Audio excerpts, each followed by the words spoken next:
Hello, in this tutorial, I'll show you how to create a reading list in Notion.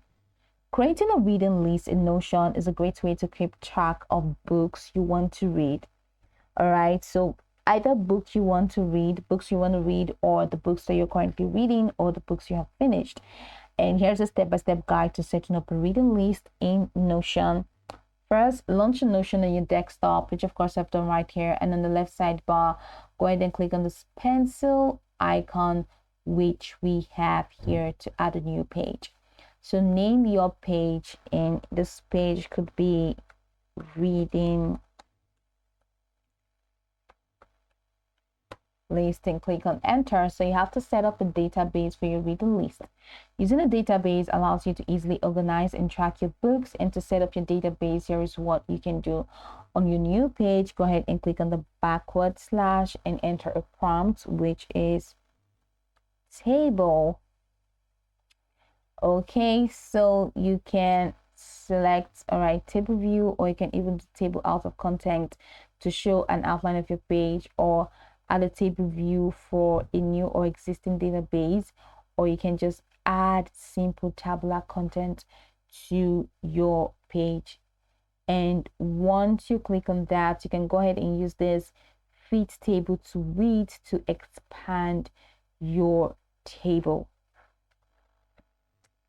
So the next thing to do is to add columns to your table to track various aspects of your reading list. So you can add a column in here. The first column could be title of your reading. So this could be title, and the next could be author. Now you can click on this plus icon right here next to the other and click on it. Click on the column and click on this expanded to fit to it. And here you can make that status,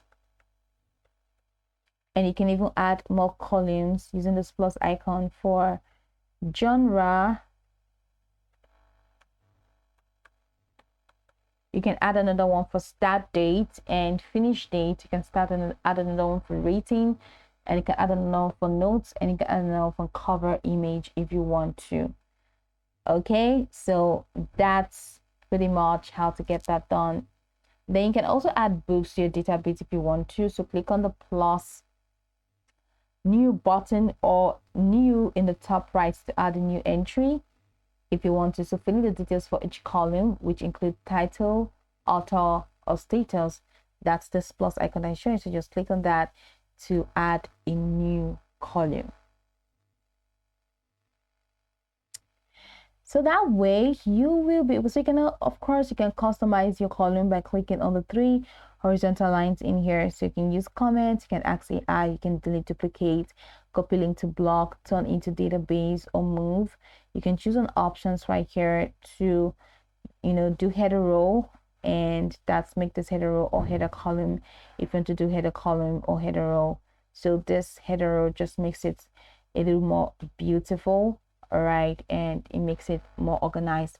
Now you can also click on this 3 dots menu in here to customize your page, turn to wiki, copy link, duplicate, undo, view analytics, import, export, and just a lot more things that you can add here to just make this a little more fancy. So that's pretty much it. Now you can go over this tutorial from top to bottom to get acquainted with the steps, and once you're done, you'll be good to go. Now this setup allows you to keep a well organized and visually appealing reading list that's easy to update and manage within Notion. Of course, you can click on this add icon over here, or add cover, or add comments. Click on add cover to add images to just make it more visually appealing, or add comments, or add icon. However, you'll be good to go. I hope this tutorial marvelously helped your search.